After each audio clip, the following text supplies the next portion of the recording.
आपका स्वागत है बंधुओं। आज ज्येष्ठ मास की बड़ी अमावस्या पर मैं आपको सुनाने जा रही हूँ वट सावित्री व्रत की कथा।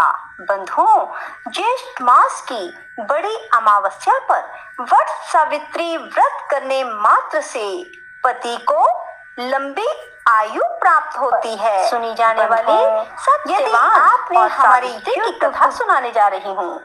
एक समय की बात है, अश्वपति नाम के राजा थे। उनकी कोई संतान नहीं थी।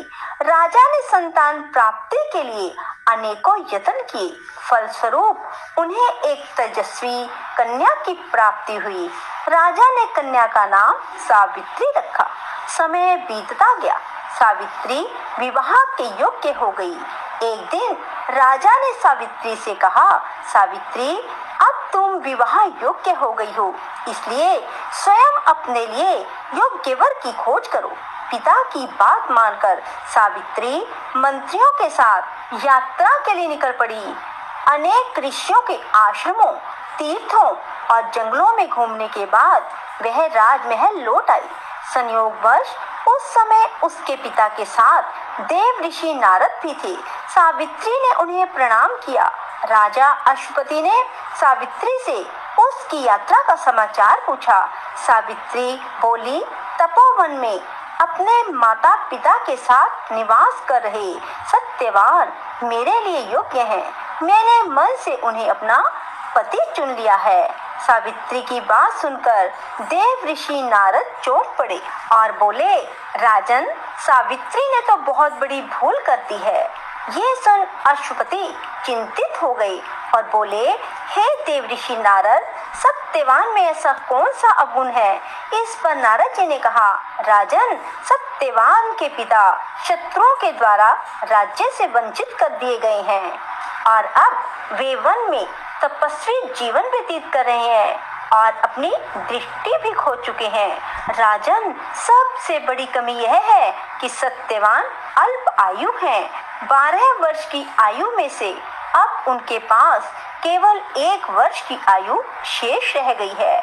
नारद जी की बात सुनकर अश्वपति ने सावित्री को समझाया कि वह किसी दूसरे उत्तम गुणों वाले पुरुष को अपने पति के रूप में चुन ले। सावित्री बोली, नारी अपने जीवन में केवल एक ही पति का वरण करती है।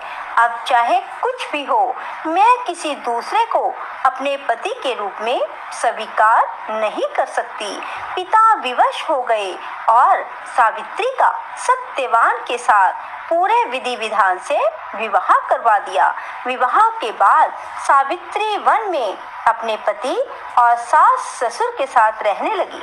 जैसे जैसे समय बीतता जा रहा था, सावित्री के मन का भय बढ़ता जा रहा था। नारद जी के कहे अनुसार जब उसके पति की आयु मात्र 4 दिन शेष रह गई, तब सावित्री ने 3 दिन पहले से व्रत रखना आरंभ कर दिया।